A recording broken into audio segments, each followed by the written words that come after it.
buenas noches y feliz domingo a todos y todas. Cumplimos hoy 20 programas. No es fácil. No es fácil ir sumando cada domingo con historias diferentes, con temas polémicos, con temas de debate, traducidos en reportajes. Una hora de información pura y dura con los mejores analistas que hay en el país. Esto es Expedientes F10, periodismo sin matices. Hoy, cumpliéndose el programa 20, queremos dedicarle una hora al tema de los hidrocarburos. ¿Realmente vivimos o hemos vivido sobre un mar de gas? ¿Realmente hemos tocado fondo? Lo veamos a continuación.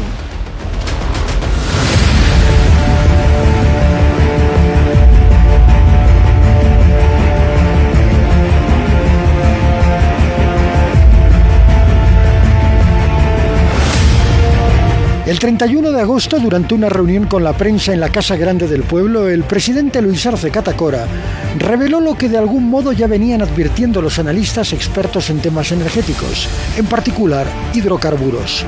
De un tiempo a esta parte hay una declinación en la producción desde el 2014 más o menos. Hay una declinación en la producción que lamentablemente ha ido cayendo hasta tocar fondo. Hemos perdido muchas reservas de gas durante todo ese tiempo, no se han repuesto esas reservas de gas y el país, por lo tanto, no tiene la capacidad de producir más. Ha habido menos producción de gas y, por lo tanto, hemos sentido todos en el bolsillo, especialmente nuestras alcaldías y nuestras gobernaciones, que dependen fundamentalmente del IDH y de la regalía del gas, han disminuido sus ingresos sin duda alguna.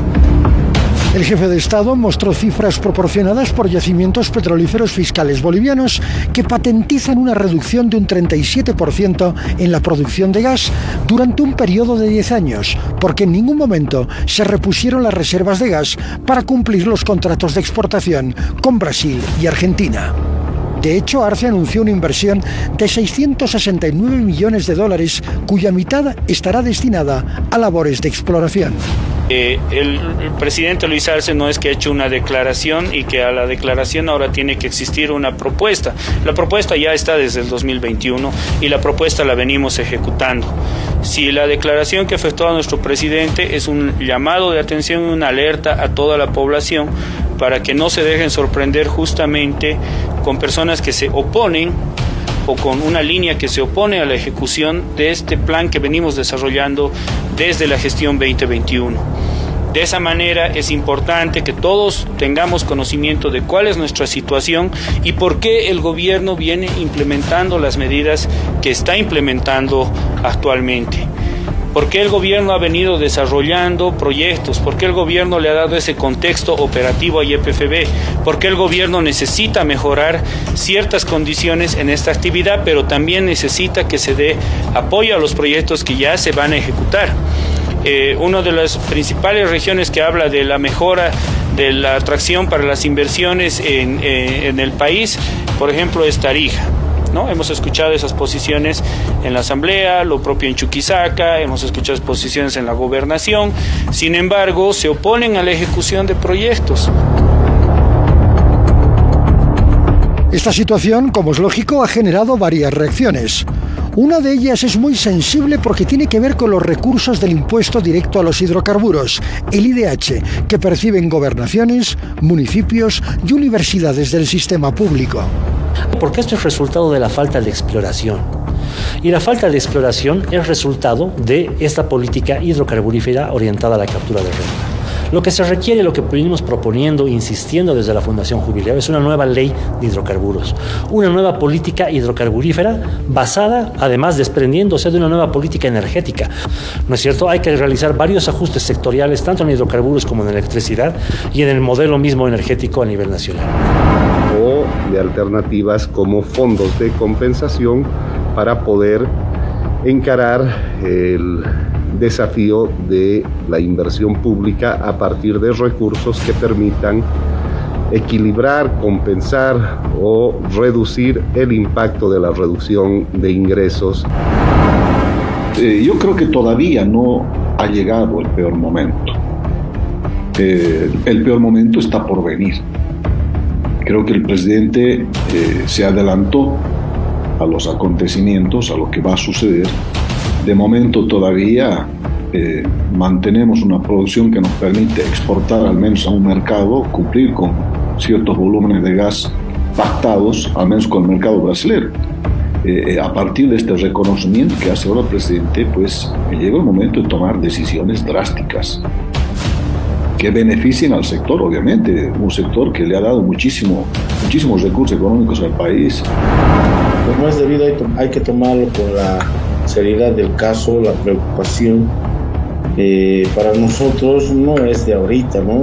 Usted sabe muy bien que nosotros ya a principios de este año habíamos reactivado justamente el Consejo Nacional de Departamentos Productores, porque ya habíamos visto, haciendo un análisis global, que esto se estaba viniendo. Hay muchas decisiones que lamentablemente deberían haberse tomado ya hace mucho tiempo atrás, porque sabemos muy bien que el comportamiento de los campos siempre va a tender a tener una declinación. Primero es un sinceramiento, señores. O sea, todos nosotros lo venimos viendo, lo venimos estudiando, lo venimos analizando, lo venimos diciendo desde hace mucho tiempo atrás. Tuvo un pico en la explotación y producción de gas del país y comenzó a bajar desde el 2014. La participación de los privados, el modelo cruceño es así. Ha sido siempre transparente y siempre abierto y se ha apoyado en la iniciativa y la participación privada. ¿Por qué el Estado no lo puede hacer? Las alianzas público-privadas ha sido una oportunidad de crecimiento económico y de desarrollo en muchos países que han tenido situaciones complejas como la que tenemos nosotros. ¿Importadora ahora de gas? No sabemos si tenemos las finanzas suficientes para importar los hidrocarburos que necesitamos. Gas, gasolina, diésel. Eso tiene que ser parte de la aclaración de esta situación económica y financiera del país. Los bolivianos no nos vamos a rendir. Solo queremos las herramientas y que nos dejen trabajar, porque somos buenos produciendo, somos buenos trabajando, somos buenos exportando.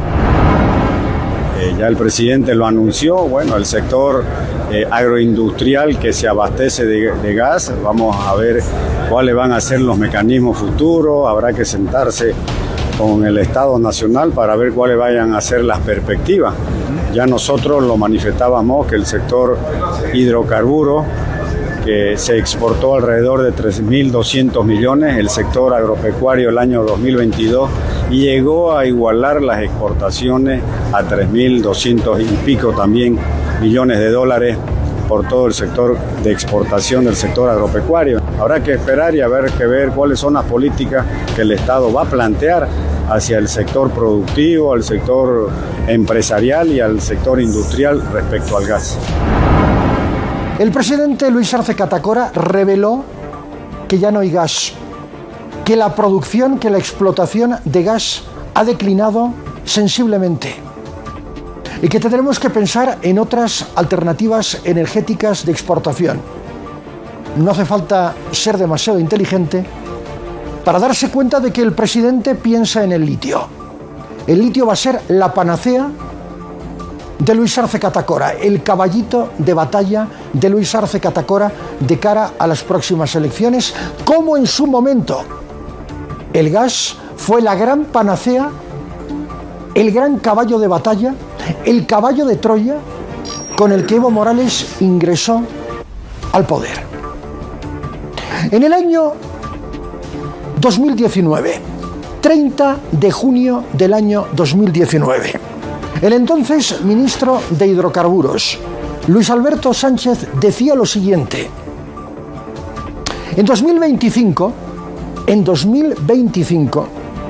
Bolivia tendrá una reserva de 15 trillones de pies cúbicos de gas, reservas hidrocarburíferas. En 6 años, es decir, hasta el año 2025, el Estado boliviano ejecutará una inversión de 10.000 millones de dólares en exploración y explotación de hidrocarburos de exportación. No hace mucho de esto. 30 de junio 2019. Luis Alberto Sánchez, ministro de Hidrocarburos en ese entonces de Evo Morales, era uno de aquellos que soñaba y que creía que existía en el subsuelo boliviano un mar de gas. Yo creo que el error ha sido siempre creer que teníamos un mar de gas, ¿no? Creo que de conjunto, el planeta en su conjunto, ya no solo hablo de Bolivia, tiene un desafío y es salir de los combustibles fósiles, es decir, salir de esta economía basada en el petróleo, el gas y el carbón. Y tenemos que hacerlo muy rápidamente porque si no, el calentamiento global nos está llevando a un planeta en ebullición, como lo dice el secretario general de Naciones Unidas. Pero nosotros, en vez de asumir ese desafío cuando estábamos en mejores condiciones, es decir, cuando los ingresos económicos de las exportaciones de gas eran altos hasta el año 2014, nos enfrascamos en seguir con una óptica dependiente de los hidrocarburos, ¿no? O sea, nosotros somos hidrocarburos dependientes, toda nuestra economía, las universidades, los municipios, y debíamos haber encarado la transición, yo creo que hace más de 10 años atrás.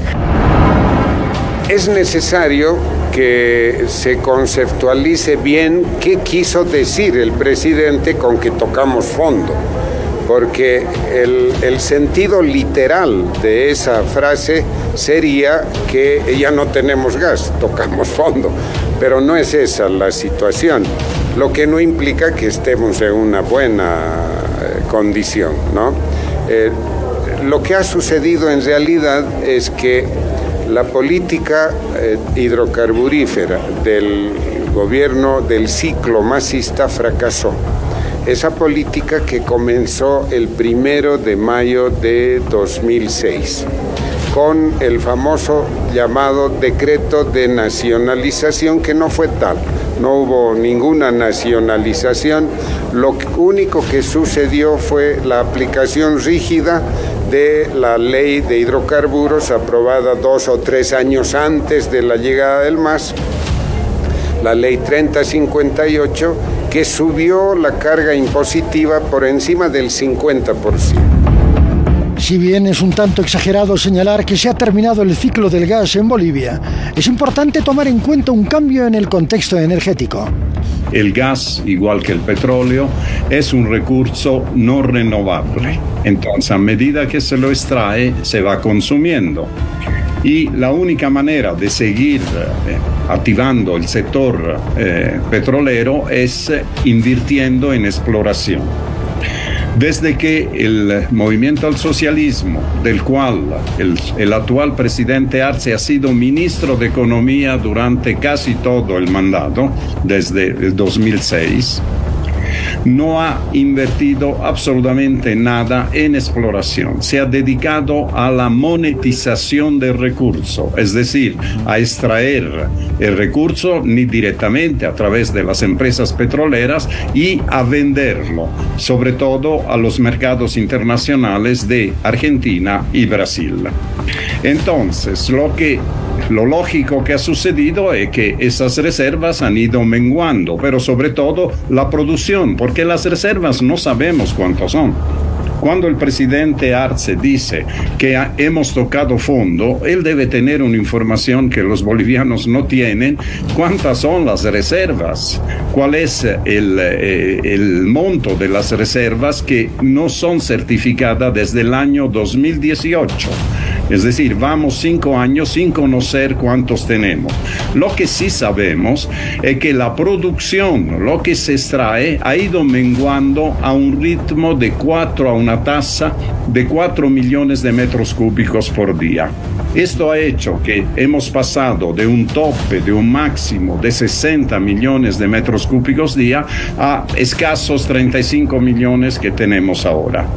La consecuencia directa de esto es que Bolivia ya no puede abastecer a los mercados de exportación. Vender gas es determinante para la economía boliviana porque es la principal fuente de divisas, no solo para el gobierno, sino también, como hemos visto, para los gobiernos departamentales. El hecho, muy significativo, de la falta de dólares en el mercado ya es una consecuencia de ello. ¿Qué les dice y a qué atribuyen ustedes que el presidente Luis Arce Catacora por primera vez se haya animado a decir el gas tocó fondo? Es una alerta roja. Ojo, Rafael, es una alerta roja. ¿Por qué? Porque no estamos hablando de un sector de la economía boliviana que subordinadamente o colateralmente pueda resolverse. Históricamente, lamentablemente, nuestro país ha dependido de recursos naturales no renovables y entre ellos el tema de los hidrocarburos. Si recordamos las primeras 2-3 nacionalizaciones, petróleo. Esta última compromete poco petróleo, pero más gas. Es una etapa. Previo a eso, se han construido los ductos, se ha hecho la exploración y entró el MAS en plena etapa de exploración. Todo se ha hecho antes, se ha hecho con los gobiernos neoliberales, se ha hecho antes. 17 años de despilfarro, lo que hoy dice, manda una señal de que sí admite, siendo ministro, que ha despilfarrado el dinero. Es decir, a ver, eso es importante. ¿Dónde habrá ido esa platita? Perdón, pero ¿dónde habrá ido esa platita? Pero en las canchitas, la gente se pregunta, en las canchitas, eso es importante, en el edificio, Rafael. En la Casa Grande del Pueblo, disque. Atención con este dato que va a permitir entender el porqué de lo que se proyecta como una reconfiguración del mapa energético en América del Sur, donde protagonistas centrales como Argentina, Bolivia y Brasil van a tener una preponderancia sobresaliente en los años venideros. Y esto está relacionado con lo que está pasando en Bolivia con el gas. Bolivia ha sido un país netamente exportador de gas y ahora puede convertirse en un país importador de gas como consecuencia del agotamiento de sus reservas, reconocido ello por el propio gobierno. El presidente Arce ha dicho, efectivamente, esto es lo que está sucediendo. En los últimos 10 años, el gas o la producción de gas ha caído en un 37% en Bolivia. Recordemos que la generación de divisas a partir de la exportación de gas le ha permitido al país del altiplano mejorar las condiciones de vida e incluso reforzar una clase media que no era habitual encontrar allí en Bolivia. Y hay estimaciones que marcan, por ejemplo, que Bolivia no ha invertido lo suficiente en nuevos yacimientos. Por su parte, el gobierno sí lo que hizo fue anunciar una inversión de $670 millones para actividades de exploración, justamente para reactivar los nuevos campos de gas. Hemos tenido momentos gloriosos donde cada día sacábamos 63, 64 millones de metros cúbicos en los mejores días y hoy día estamos cerca de 34, 33 y esto va cada vez en declinación. Como ustedes saben, los recursos hidrocarburíferos no son renovables. Consecuentemente, el trabajo que se debía haber hecho en estos años era hacer exploración, cosa que no se hizo. El último campo que se exploró fue el 2006, en donde se hizo el descubrimiento de Incahuasi. Incahuasi empezó a funcionar operativamente en el 2018. Imagínense qué es lo que ha ocurrido. Entonces, en este momento ya las regalías obviamente han bajado, los ingresos por impuestos han bajado enormemente porque la producción está al 50%, las reservas están en este momento a grosso modo cerca de 6 TCF, consecuentemente nuestra expectativa hacia adelante básicamente serán 10 años en el mejor de los casos. Este es sin duda un panorama complejo que contrasta con las expectativas que el gobierno del entonces presidente Evo Morales preconizó durante la llamada época dorada de los hidrocarburos. Cuando regresemos con Expedientes, ¿qué queda de la época dorada de los hidrocarburos en Bolivia?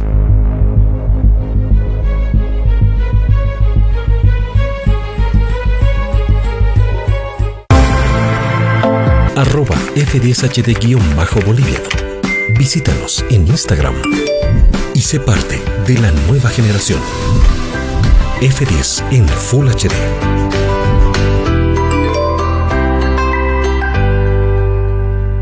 Bolivia, a inicios del siglo XXI, ha vivido una época dorada de los hidrocarburos.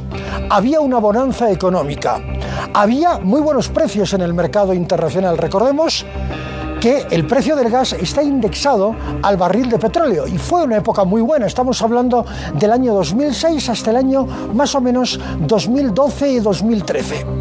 ¿Qué sucedió en aquella época y qué queda de aquel proceso?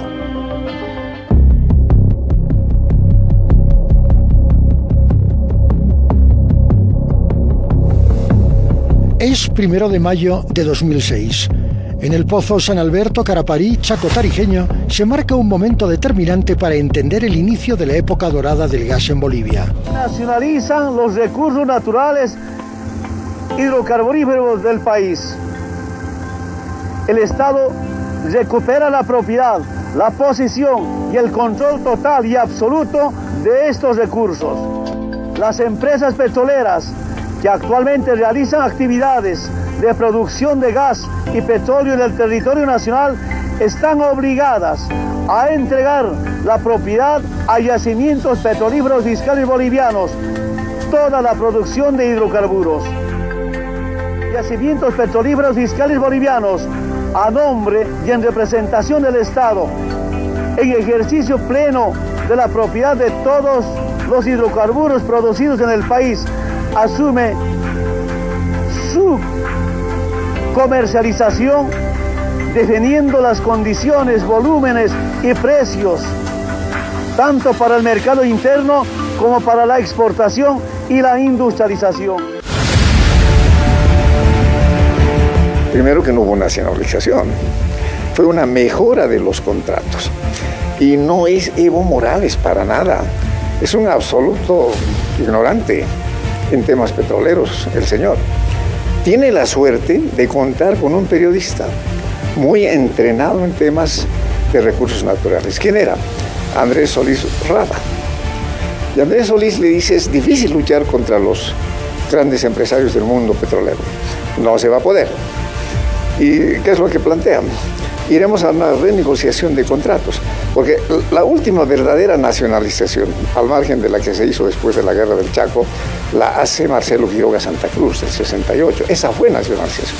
Pero se topó con tal cantidad de peleas. Creo que la nacionalización ha sido un proceso importantísimo para que el país pueda apalancar y generar los recursos que han permitido de alguna forma el crecimiento económico que hemos tenido en los últimos años. ¿Por qué lo digo de esa manera? Porque mucha gente es contraria al tema de la nacionalización. Si no hubiera habido nacionalización, no hubiéramos tenido los recursos. No estamos hablando si se manejaron bien, no se manejaron bien, estamos hablando de los recursos. La gente que es contraria a la nacionalización o a todos los procesos que se han venido realizando, siempre mencionan y dicen, ¿sabe qué? Ha habido muchísima plata y se la han despilfarrado. Lo cierto es que a partir de la nacionalización de los hidrocarburos, las empresas transnacionales extranjeras que operaban en el país se vieron obligadas a entregar su producción a yacimientos, suscribiendo entonces nuevos contratos en un plazo de 180 días.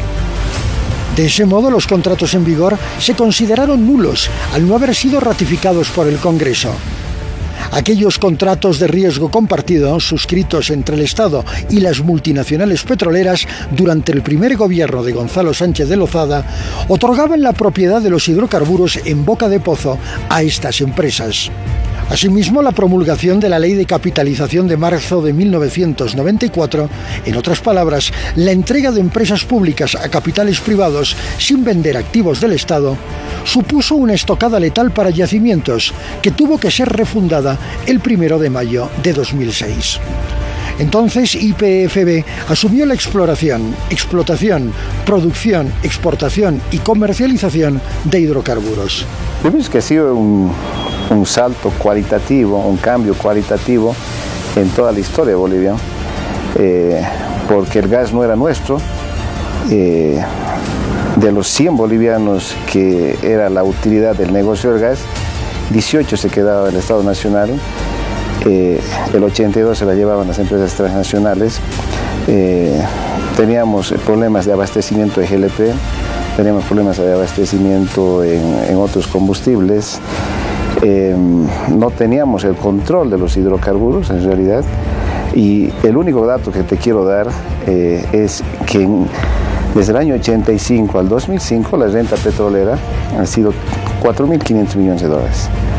2006-2016, que es el mismo periodo, 33.000 millones de dólares. Entonces, obviamente, el desarrollo económico, social, la calidad de vida ha sido por estos dineros que ingresan al Estado es para la redistribución a gobernaciones, a alcaldías, universidades, y todas las obras que ves en Bolivia es gran parte de fruto de la nacionalización de los hidrocarburos. Hoy Bolivia marca una nueva historia en ese proceso de recuperación de los recursos naturales, como también de algunas empresas del Estado subastadas, privatizadas, vendidas a las empresas extranjeras. Y quiero anunciar hoy, después de largas negociaciones, que las refinerías de Cochabamba y Santa Cruz vuelven a manos del Estado boliviano. El decreto de nacionalización no ha significado el boom de ingresos que el gobierno dice hemos tenido y gozado estos últimos 11 años. Los ingresos ya estaban establecidos en la ley de hidrocarburos. El 32% del IDH, que es el mayor recurso que genera la renta petrolera, ya estaba contemplado en la ley de hidrocarburos. El país recuperó una reserva importantísima de recursos que significó inmediatamente la posibilidad de contar con un importante excedente interno. Y creo que esto es clave porque hay un proceso de capitalización del Estado muy poderosa, muy fuerte, a partir de la nacionalización del gas de mayo del 2006 y que tuvo continuidad con otras nacionalizaciones, recuperaciones, pero centralmente el gas, por esta su importancia estratégica, por sus precios y por la demanda imprescindible para el desarrollo brasileño y argentino. Gran, aporte que ha tenido la nacionalización ha sido el generar una gran cantidad de recursos para el Estado. Una cantidad de recursos que tranquilamente deben superar los 50.000 millones de dólares en todo el tiempo, que han ido al Estado y que de otra manera hubieran ido a las empresas transnacionales. Ahora, si bien este es el aspecto central, lo que no se logró comparar, y esto supondría un estudio mucho más profundo, es que si en el momento de que se da la nacionalización, las empresas que estaban operando en ese momento internacionales hubieran continuado dando el government take en el momento que ya se hizo el gran aumento de la exportación, posiblemente las condiciones no serían tan negativas para el gobierno, sino es posible que por ahí al cabo de cierto periodo se hubieran igualado el government take, ¿no? Hay que recordar que veníamos de un sistema que se llamaba neoliberal, folclóricamente hablando, pero que significaba que el capital privado estaba dominando en este país. Ahora el capital privado no es malo de por sí, pero lo que es malo es, digamos, la renta que pueda dejar para el Estado, que en esos sistemas un poco extremos, para hablar suavemente, entonces obviamente el capital era una exportación de capitales al exterior y se quedaba muy poco en el país. La nacionalización del gas fue la piedra angular del gobierno de Evo Morales, incluyéndola en la Constitución y recuperando el espíritu del referéndum del gas y de la ley de hidrocarburos de mayo de 2005. El referéndum de hidrocarburos que le consulta al pueblo, 1, si quiere cambiar la ley de Sánchez de Lozada. 2, si quiere recuperar, esto es una forma de nacionalización inequívoca, la propiedad de los hidrocarburos en boca de pozo desde el momento en que salen a la superficie para el Estado boliviano. 3, si quiere refundar yacimientos petrolíferos fiscales bolivianos que había sido convertida en una empresa residual porque se le había entregado en concesión todo el manejo del gas y del petróleo a las empresas transnacionales. Y 4, si quiere incrementar los impuestos a por lo menos un 50% del total de los impuestos que tenían que pagarse comparados con el 25-27% que pagaban las transnacionales antes. Yo creo que el proceso de capitalización fue importante en términos de atraer las inversiones, ¿no es cierto? Y obviamente de alguna manera eran las condiciones para que este proceso de continuidad y este proceso de sostenibilidad se empiece a dar. ¿no es cierto? Pero indudablemente también ese proceso tuvo de alguna manera ciertas limitaciones. No, más que limitaciones, yo diría de algún tema de, tampoco lo llamaría errores, pero posiblemente de mejorar las condiciones en cuanto a los beneficios que puede tener el país de la explotación de los hidrocarburos, ¿no es cierto? Yo creo que en ese sentido el cambio de la ley y de alguna manera también las decisiones que ha tomado el gobierno de Evo Morales indudablemente han favorecido a que el país tenga mejores ingresos al respecto. Y eso también es muy importante, ¿no es cierto? Es decir, de alguna manera tenemos que generar un proceso de sostenibilidad, pero obviamente tenemos que también obtener los mejores resultados para beneficio del país. Pero más allá del referéndum, la llamada guerra del gas en octubre de 2003 fue un punto de inflexión. La lucha del gas del Alto ha sido el factor más importante. Después Evo, cuando era diputado, agarra parte de lo que es el 50%, que es 18 regalías, 32 IDH, que en realidad firma Armando Vaca 10, pero ha sido una propuesta de Evo. Y bueno, tenía la concepción siempre Evo de que el gas sea para los bolivianos y que tengamos mayores ingresos. El hito para todo este proceso ha sido la guerra del gas, ¿no? Sin guerra del gas no hubieran habido muchas leyes que se dieron y posiblemente el proceso de nacionalización no se hubiera dado. Ahora, la ley contribuyó enormemente, la ley que la aprobó Vaca 10, pues creo que ha sido fundamental. Es interesante hacer una precisión que explique por qué no promulgué la ley de hidrocarburos en mayo del año 2017, promulgación que hizo el presidente del Congreso entonces, el presidente del Senado, Armando Vaca 10. La razón política. Y yo estaba bajo fuerte presión por sectores radicales de las regiones, particularmente Santa Cruz, y bajo presión de los grupos radicales, el propio presidente Morales, Felipe Quispe, la Central Obrera Boliviana, la FEJUVE del Alto, que planteaban una nacionalización radical.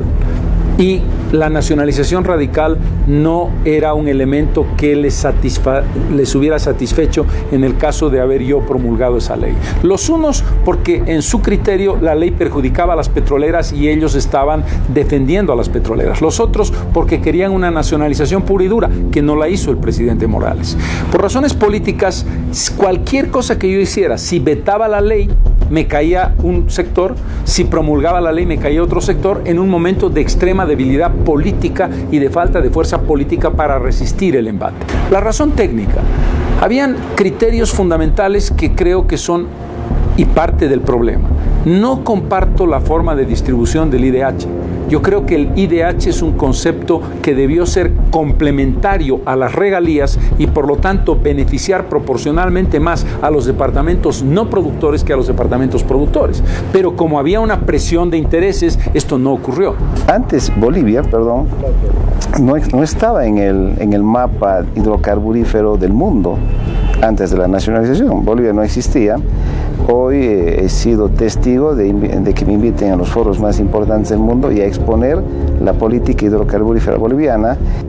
La nacionalización de los hidrocarburos es el motor económico del proceso de cambio. La nacionalización junto al superciclo de precios de las materias primas, en particular de los hidrocarburos, ha permitido cuadruplicar el tamaño de la economía boliviana. Estamos hablando que antes del 2006 teníamos una economía de cerca de 8.000 millones de dólares y después de la nacionalización y con el superciclo de precios hemos pasado a una economía de más de 32.000 millones de dólares.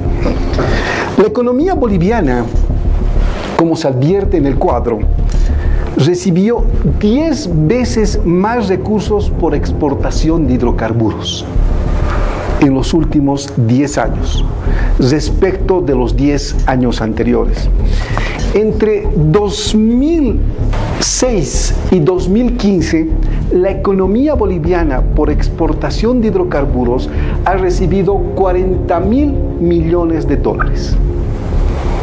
Entre 1996 y 2005, la economía boliviana ha recibido 3.857 millones de dólares.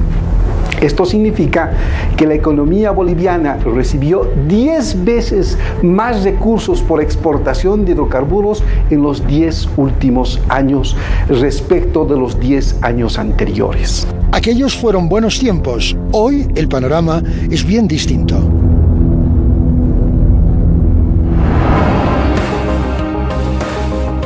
La historia está para recordarla. Para recordar los buenos y los malos momentos. Los buenos, mantenerlos por siempre, y los malos, superarlos inmediatamente. Por eso les recuerdo que para un mal momento, para una gripe, para una enfermedad, para un resfrío, la solución es esta: el alivio de Mentisán. Ahora llega a ti con nuevo aroma, Mentisán Limón. Es boliviano, con lo cual se nos cierra un mercado muy importante. Pero ¿cuál y por qué, cómo y dónde se produce la decisión argentina? Tiene que ver con un yacimiento de gas realmente extraordinario, con enormes expectativas energéticas para el país vecino. Esto es Vaca Muerta.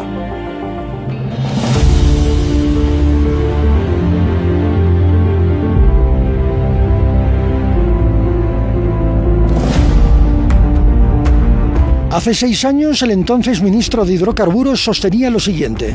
Entonces hemos sacado muchas normas para viabilizar y hemos sacado una ley de incentivos que en forma atípica en estos momentos vienen empresas de las más grandes y quieren firmar contratos de servicios para explorar, invertir.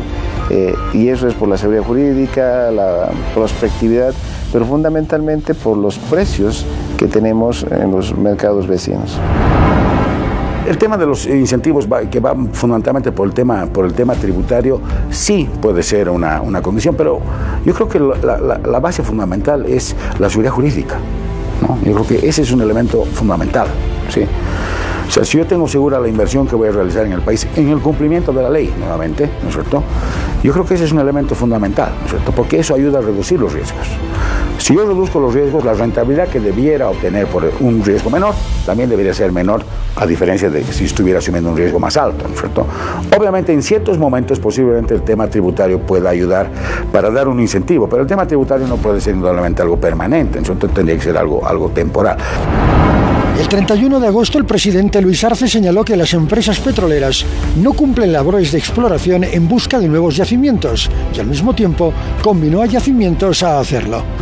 Esta realidad se ha tornado más compleja desde que Argentina anunció oficialmente que dejará de importar gas boliviano a partir del 30 de junio de 2024. Por las obras del gasoducto norte, ENARSA afirmó que se logró que el contrato de importación de gas de Bolivia tenga nuevo recorte.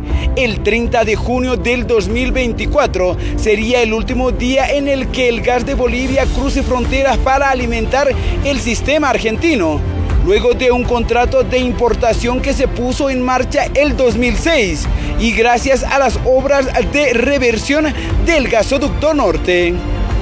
Que Argentina hace muchos años importa gas de Bolivia y que ese gas de Bolivia lo pagamos en dólares. Según acuerdo, el gas de Bolivia debería llegar a Argentina hasta diciembre del 2026, pero tras el recorte pactados en los últimos años, el lanzamiento de la reversión del gasoducto norte permitirá archivar aún más los plazos. Además de lo relevante de la obra, que esta obra claramente va a posibilitar que no dependamos más de Bolivia en las importaciones de gas, que va a posibilitar un ahorro de importaciones, una sustitución de un gas mucho más barato y de desarrollo. Esta es una obra que nos habla de futuro, lo que significaba una vez que Bolivia ya manifestó que no estaba en condiciones de cumplir su contrato, lo que significa esta obra para el norte del país y haberla priorizado. Ante el aviso de Bolivia de que no va a poder cumplir con las cantidades requeridas por Argentina, Argentina apura ese proyecto para tenerlo terminado antes de junio, julio del 24 y poder sortear el invierno que siempre genera más consumo. La Argentina tiene un yacimiento que todo el mundo creo que ya lo conoce, Vaca Muerta, que es un shale, ¿no? Y un shale, a diferencia de los campos que tenemos en Bolivia, es un shale, es un yacimiento, si tú quieres, que ya está descubierto, no hay que descubrirlo, solamente hay que saberlo producir económicamente. Y bueno, a través de los pasados 10, 12 años, los argentinos han podido perforar varios pozos piloto, así se denominan, en ciertas áreas prolijas de Vaca Muerta, que se llaman sweet spots, áreas dulces, y en estas han probado, diremos, que pueden producir un petróleo por encima de $35 el barril, y un gas por encima, yo diría, de $2.50 el millón de BTU, ¿ok? Entonces tienen un gas competitivo, abundante y descubierto, ¿ok?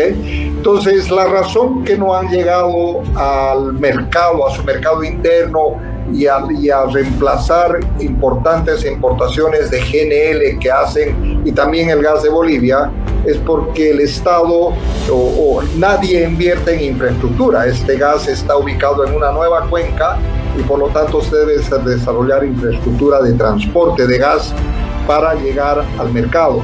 Y entonces era cuestión de tiempo. Es evidente que Argentina debía tomar medidas ante la caída de la producción boliviana. En este sentido, se optó por desarrollar el proceso de infraestructura de Vaca Muerta. ¿Por qué todos hablan de Vaca Muerta? Estoy en Vaca Muerta. Vaca Muerta. Vaca Muerta. Vaca Muerta. Vaca Muerta. Vaca Muerta. Vaca Muerta. Vaca Muerta en Argentina. Todos hablan de Vaca Muerta, pero ¿qué es realmente Vaca Muerta? Vaca Muerta es una formación rocosa de más de 35.000 kilómetros cuadrados. Para tener una idea, es más grande que Misiones. Se extiende por 4 provincias: Neuquén, Río Negro, La Pampa y Mendoza. Pero su mayor parte está abajo, a más de 3.000 metros de profundidad. En este pedazo de tierra están el 40% del gas y el 60% del petróleo no convencionales del país. Hay más gas no convencional que en todo Rusia y más petróleo no convencional que en Venezuela, 2 de los países con mayores reservas del mundo. Todo ahí abajo. Pero, ¿por qué se llaman no convencionales? Porque existe un tipo de combustible que se obtiene con un método convencional que perfora la tierra y bombea el petróleo y el gas a la superficie. Pero cuando el gas y el petróleo están atrapados en rocas llamadas shale, que son poco permeables y no tienen suficientes poros, se aplica un método no convencional que inyecta agua por pozos de hasta 3.000 metros de profundidad. El combustible termina saliendo a la superficie por la presión. Vaca Muerta es tan importante porque en los últimos 150 años la población mundial se multiplicó por 5 y el consumo de energía se multiplicó casi por 50. Vaca Muerta es la reserva de gas y petróleo no convencional más importante de Argentina y la segunda de gas más grande del mundo. Es un tesoro energético. Entonces, ¿por qué importa Vaca Muerta? Porque multiplica por 5 las reservas de petróleo y por 14 las de gas. Porque Argentina va a empezar a venderle gas y petróleo al mundo. Porque activa todos los sectores productivos y se calcula que para 2024 va a generar 500.000 puestos de trabajo, directos e indirectos. Porque puede abastecer de energía a todo el país durante 150 años. ¿Ya dijimos que es un montón? Porque ahí hay un componente que hoy día está muy presente en la política, es el tema de las expectativas y las percepciones. Cuando no se generan expectativas con incentivos y con alicientes que tengan que ver con el hecho de que el escenario político es favorable para poder realizar esto, pero además, en lo interno digo, ¿no? Pero además en lo externo tú tienes hoy día un incentivo muy grande aquí al lado, que es Vaca Muerta, ¿no? Y que una labor comunicacional muy fuerte desde Argentina, en el sentido de que Vaca Muerta representa un océano de gas, digamos, si quieres, es decir, que es algo que ya está ahí y que casi va a ser como una explosión, digamos, muy próxima, mucho más antes incluso de los pozos que nosotros podamos ahí encontrar. En algún momento en Bolivia se empezó a conversar, se empezó a hablar y planificar de que Bolivia debía ser el centro energético de Sudamérica. Cuando hablamos del centro energético, no solamente debía ser pensado desde el punto de vista de energía eléctrica, porque creo que así fue visibilizado, sino que también debía haberse pensado en el tema de los hidrocarburos, gas, etc. Argentina ha tenido la virtud de que en su momento, cuando empezaron ellos a comprar gas, también empezaron a hacer la búsqueda de este recurso y afortunadamente para ellos lo han conseguido. Pero desafortunadamente para nosotros se cierra este mercado, ¿sí? Es más, algunas personas especialistas en el área hacen proyecciones y piensan de que en el futuro nosotros vamos a tener que comprarles, ¿no?, a la Argentina para poder abastecer nuestro mercado interno. Y acaban de decir algunos más de sus técnicos en IPFB que están cerca de descubrir 200 trillones de pies cúbicos de gas. En la mejor época nunca hemos llegado a 9. Y decir 200 trillones de reservas, oye, uno se dice, ¿qué pasa? Ahora, ¿quién va a certificar eso? Porque en el mundo no hay pues grandes certificadoras, ¿no? Con los dedos habrá que contar las que saben bien de certificar y cuantificar las reservas. Estará Gaffney Klein, la Petroleum Technical, la PTTS. Pero no es oro o gas, en este caso, todo lo que brilla. Para otros, Vaca Muerta es el nombre de una amenaza. La amenaza de un método de explotación no convencional que genera dudas y sobre todo la amenaza de una contaminación difícil de revertir. La palabra clave es fracking, o en castellano, fractura hidráulica. Se trata de una técnica utilizada para liberar gas o petróleo de rocas sedimentarias de muy baja porosidad y también de muy baja permeabilidad, a base de inyectar en el subsuelo agua a presión, junto con arena y productos químicos. Bueno, primero que nada, cuando hablamos del potencial casi infinito de Vaca Muerta, creo que hay que diferenciar la coyuntura que estamos atravesando de petróleo y de gas. ¿Por qué? Porque en gas tenemos un cuello de botella que es la capacidad de transporte para traer ese gas desde la cuenca neuquina hacia el centro del país, hacia donde está el consumo, no solamente de los hogares, sino de generación de energía eléctrica, que es para lo que uno de los usos principales del gas, y de las industrias. Entonces, esa nueva capacidad de transporte va a demorar 1 año y medio en construirse. Mientras eso ocurre, lo que se va ahora en la siguiente etapa a desarrollar más es el petróleo, porque ahí nos sobra capacidad de transporte, porque antiguamente se producía bastante más petróleo en la cuenca neuquina de la actual, con lo cual tenemos 2 oleoductos, uno que va a Bahía Blanca y otro que sale por Chile, que va a poder permitir que todo ese petróleo adicional que ya estamos empezando a producir se pueda exportar a través de Bahía Blanca o de Chile, porque la Argentina ya hoy, las refinerías locales están trabajando a capacidad completa, no hay lugar, todo el destino de ese nuevo petróleo tiene que ser la exportación, con lo cual en los próximos 18 meses vamos a ver el desarrollo de muchos más proyectos de petróleo que de gas. A partir de ahí va a ser parejo el desarrollo y creo que lo que tenemos que ver es, primero, segunda etapa, sustituir todas las importaciones de gas que todavía seguimos teniendo. En parte es lo de Bolivia y otra parte son los barcos que seguimos trayendo a Escobar. Ya el año pasado importamos mucho menos barcos que el año anterior y este año vamos a importar entre 40 y 50% menos que el 2018, con lo cual el siguiente paso del gas es terminar de reemplazar esa importación de gas licuado. Y la siguiente etapa es una planta para exportar LNG, que a lo mejor es más de una,